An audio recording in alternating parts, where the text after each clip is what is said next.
I've just finished watching the press conference with Nigel Farage and a survivor that's left the government inquiry, Ellie, and she handled herself so well.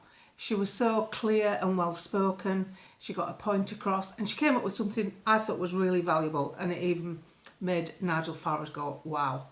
The journalists, when it got to question time, were asking the various questions. Obviously, this press conference is supposed to be about initiating Parliament to act as a court, basically, which can be done in extreme circumstances, and he feels the circumstances are extreme enough to warrant this after decades of neglect for the girls and the survivors of these grooming gangs. Each journalist managed to bring up Sarah Pochine, who made those comments on Talk TV. Taken out of context, they left her weaponising them to make out as though she was actually intentionally being racist. She wasn't. She was criticising advertising on TV for DEI, for it being too misrepresenting the reality of Great Britain with the demography that they use. And she has apologised if she's caused any offence. So it's a dead duck. That's it. It's over. Where I thought Ellie handled herself really, really well is when this lefty journalist, I can't remember which publication it was, asked about Sarah Pochine's comment again. Nigel kept giving the same answer, which was quite forthright and understandable. And Ellie interjected and she said that actually the grooming gangs were very, very racist and did a lot of harm to a lot of people. They were talking about the comments creating harm. And she brought it up and she handled it so well. Hopefully there'll be a clip. If there is, I'll put it on my shorts. She handled herself so well by responding, saying, well, this has hurt a lot of people, this abuse that's gone on for decades. And nobody's, but I understand you're bothered over what Sarah Pochine said, but nobody's bothered. None of these journalists have bothered over this for decades. She handled it so well. She got a round of applause from the journalists in the room, which I think is pretty significant considering what they've been through. You see, what people don't understand, this is a touchy subject because it affects Labour particularly. Labour's in government, because a lot of conspirators colluded to covering this up.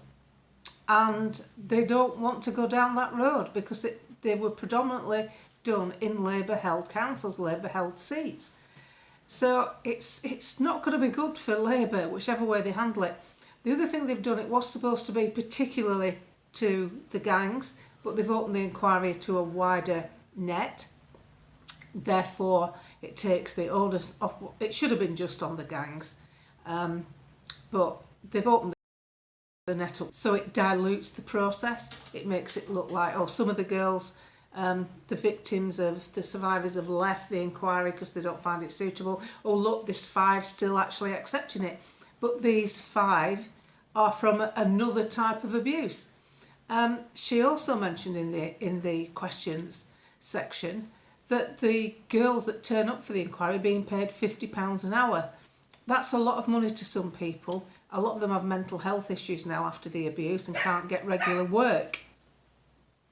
And I spoke to Maggie Oliver again this morning, and she agrees that the way it's been handled, you know, what really astounds me, if there's one person that's been concurrent in all this right through the years in addressing these issues, who has no political skin in the game, is Maggie Oliver.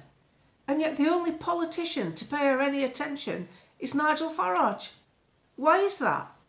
Why has no one else taken it on board to contact Maggie Oliver? Because she's the one, she knows where all the bodies are buried. She's the one that's been around this. She's the one that knows how to take care of survivors, who knows how to treat them properly, rather than the way they've been treated. I mean, if you did listen to the press conference, if you didn't, you should, because when she explains during her section when she's speaking how they were shut down and told what to say, this wasn't an inquiry. This was a show trial. This was just something to appease the baying crowd because they know the public want it.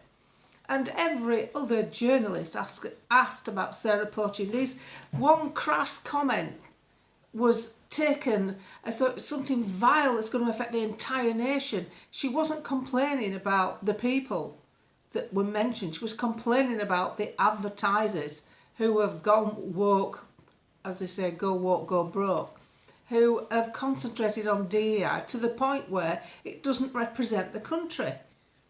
So it's a moot point. She's already apologised for upsetting people. It wasn't intentional, and that's the big difference. Was it intentional? Did she say it with an intent to upset people? No, she didn't.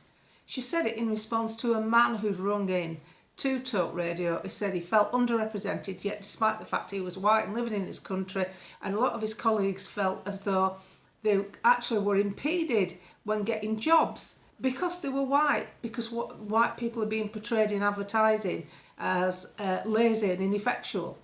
And you've only got to look at advertising. That's what's happening.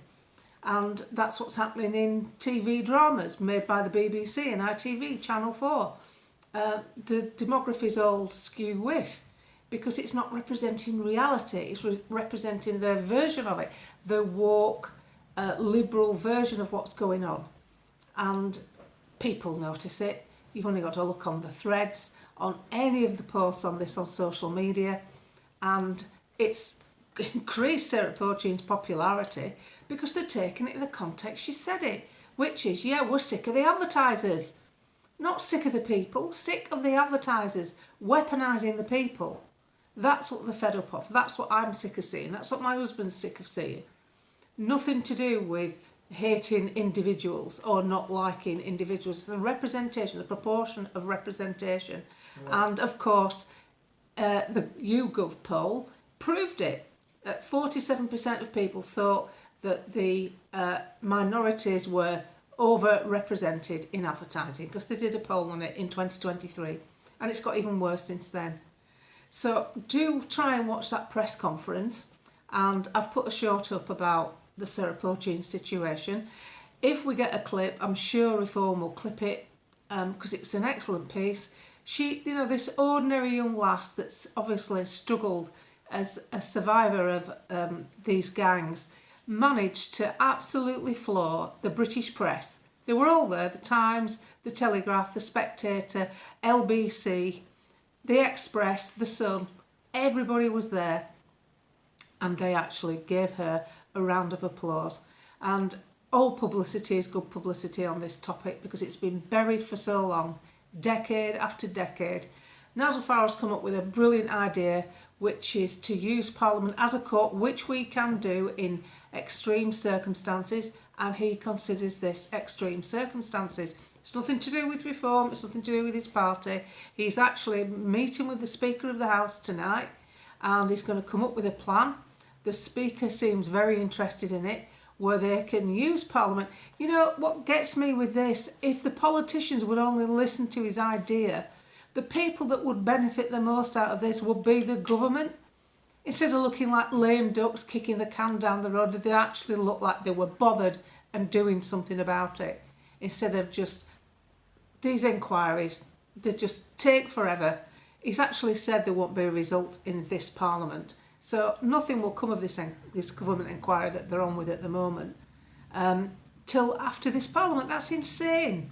People haven't got year after year. This is after 7 years of the Alexis J inquiry that rolled on and cost millions. To give you an idea of how much these inquiries cost, like, the Chilcot report, the Levinson inquiry, the COVID inquiry is into the British COVID inquiry is still going on month after month, year after year, and the total cost so far, the running total, is £191 million. Who's getting that money?